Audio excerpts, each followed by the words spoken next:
Assalamualaikum warahmatullahi wabarakatuh. Jadi saya akan mempresentasikan tugas PowerPoint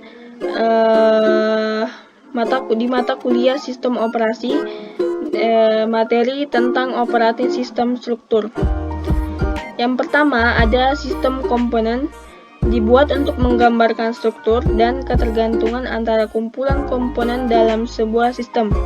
Dalam UML, pengertian dari sistem komponen yaitu hal-hal fisik dari program yang akan digambarkan atau dimodelkan dan ada ketika sistem dijalankan.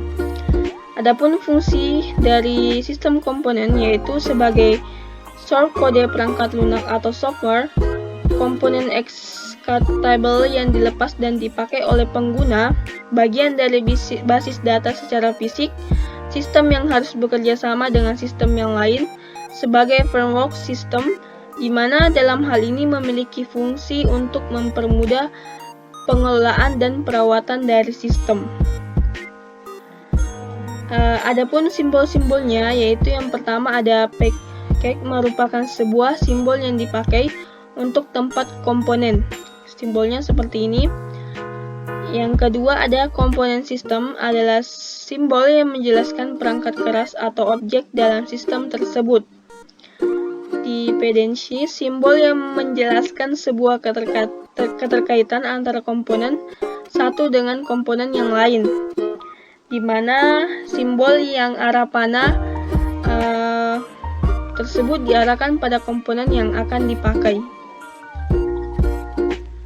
Interface, hal ini mirip dengan bahasa pemrograman berorientasi objek atau PBO, di mana simbol ini dipakai untuk antarmuka dengan fungsi supaya tidak langsung mengakses objek.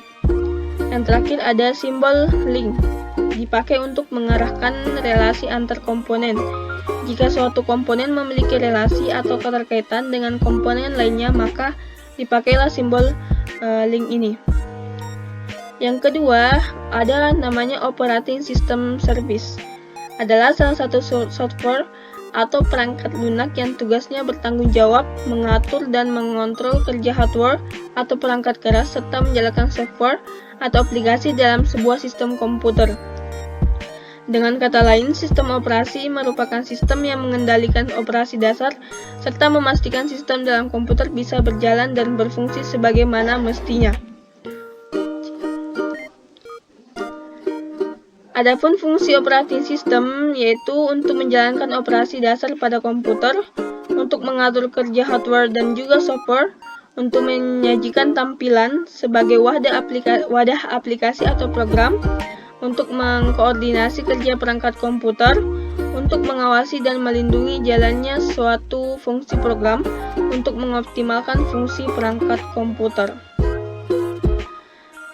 Selanjutnya, ada materi tentang sistem calls, yaitu penyedia antarmuka dari pelayanan-pelayanan yang tersedia dengan sistem operasi. Umumnya sistem call menggunakan bahasa C dan C++, meskipun tugas-tugas seperti hardware yang harus diakses langsung maka menggunakan bahasa assembly. Jenis-jenisnya yaitu proses control, yaitu mengontrol proses yang berjalan, file management, memanage file-file yang berjalan pada program, device management, memanage device apa saja yang digunakan pada program, informasi maintenance yaitu sebagai penghubung antara user dengan sistem operasi dari berbagai informasi, communication yaitu pertukaran informasi dari proses yang berjalan dengan sistem operasi.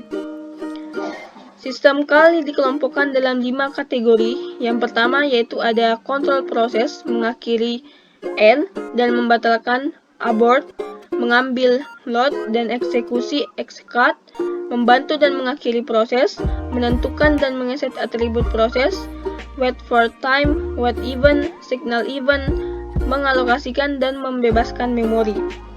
Yang kedua ada manipulasi file, membuat dan menghapus file, membuka dan menutup file, membaca, menulis, dan mereposisi file. Yang terakhir ada menentukan dan mengeset atribut file. Selanjutnya, yang ketiga ada namanya manipulasi device, meminta dan membebaskan device, membaca, menulis, dan mereposisi device, menentukan dan mengeset atribut device, Yang keempat, ada informasi lingkungan, mengambil atau mengeset waktu atau tanggal, mengambil atau mengeset sistem data, mengambil atau mengeset proses, file atau atribut device. Yang kelima, komunikasi, membuat dan menghapus sambungan, mengirim dan menerima pesan, mentransfer situs informasi. Selanjutnya ada sistem programs. Program sistem menyediakan lingkungan yang nyaman untuk pengembangan program dan eksekusi. Ini dapat dibagi menjadi manipulasi berkas, informasi status, modifikasi file, dukungan bahasa pemrograman, pemuatan dan eksekusi program atau program loading atau execution, komunikasi, dan program aplikasi. Selanjutnya beberapa darinya hanya user interface untuk sistem call, lainnya jauh lebih kompleks. Manajemen file, membuat, menghapus, menyalin, mengubah nama, mencetak, daftar, dan umumnya memanipulasi file dan direktori. Informasi statusnya yaitu beberapa meminta sistem untuk informasi tanggal, waktu, jumlah memori yang tersedia, ruang disk, jumlah pengguna. Lainnya menyediakan informasi rincian performa, logging, dan debugging. Biasanya program ini memformat dan mencetak output ke terminal atau perangkat output lainnya. Beberapa sistem menerapkan registry digunakan untuk menyimpan dan mengambil informasi konfigurasi. Selanjutnya ada sistem struktur, dibuat untuk memberikan fungsionalitas paling banyak dalam ruang sedikit. Tidak dibagi dalam modul-modul, meskipun MS-DOS memiliki struktur tertentu. Tingkat antarmuka dan fungsionalitas tidak dipisahkan secara baik. Mikrokernel sistem struktur berpindah-pindah sebisa mungkin dari kernel ke ruang user. Komunikasi terjadi antara modul user menggunakan passing message. Manfaatnya yaitu lebih mudah untuk mengembangkan mikrokernel, lebih mudah untuk porting sistem operasi ke arsitektur baru, lebih dapat diandalkan atau sedikit kode berjalan dalam mode kernel, dan terakhir yaitu lebih aman. Kekurangannya yaitu overhead kinerja dari komunikasi ruang pengguna ke ruang kernel. Selanjutnya ada materi virtual machine atau VM, adalah program perangkat lunak atau sistem operasi yang tidak hanya menunjukkan perilaku komputer yang terpisah, tetapi juga mampu melakukan tugas-tugas seperti menjalankan aplikasi dan program seperti komputer yang terpisah. Contoh softwarenya yaitu VirtualBox, VMware, dan Parallels Desktop.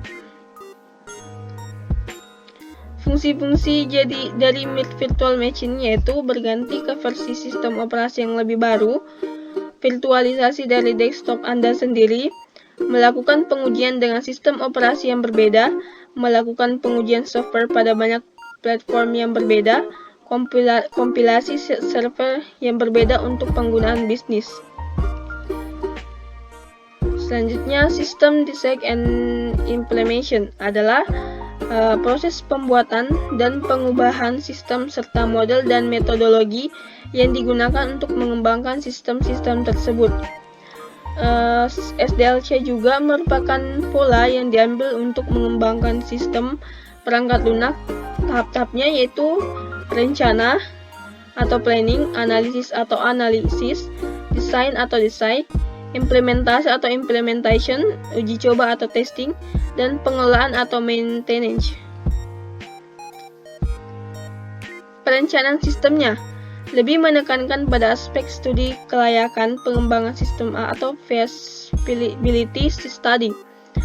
Aktivitas-aktivitasnya yaitu pembentukan dan konsolidasi tim pengembang, mendefinisikan tujuan dan ruang lingkup pengembangan, mengidentifikasi apakah masalah-masalah yang ada bisa diselesaikan melalui pengembangan sistem, menentukan dan evaluasi strategi yang akan digunakan dalam pengembangan sistem, penentuan prioritas teknologi dan pemilihan aplikasi. Analisisnya yaitu adalah tahap di mana dilakukan beberapa aktivitas, yaitu melakukan studi literatur untuk menemukan suatu kasus yang bisa ditangani oleh sistem, brainstorming dalam tim pengembang mengenai kasus mana yang paling tepat dimodelkan dengan sistem, mengklasifikasikan masalah, peluang, dan solusi yang mungkin diterapkan untuk kasus tersebut, analisa kebutuhan pada sistem dan membuat batasan sistem, mendefinisikan kebutuhan sistem.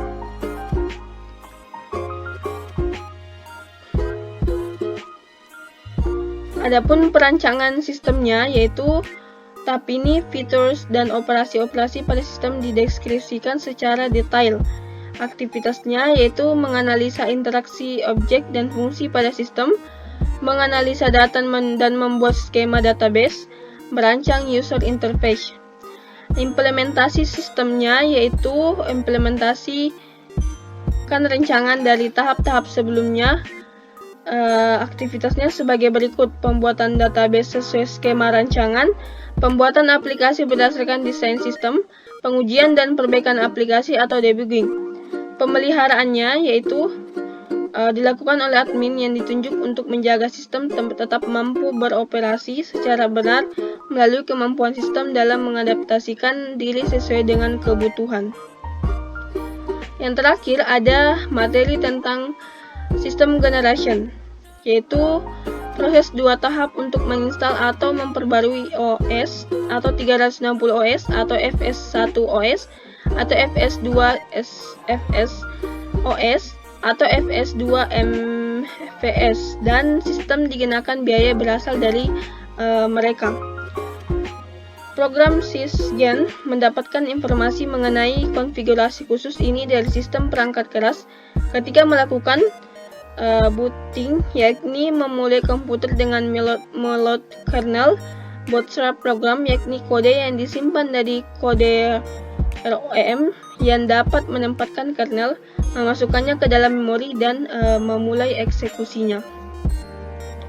Itu adalah presentasi saya tentang materi operating system struktur. Sekian dan terima kasih. Wassalamualaikum warahmatullahi wabarakatuh.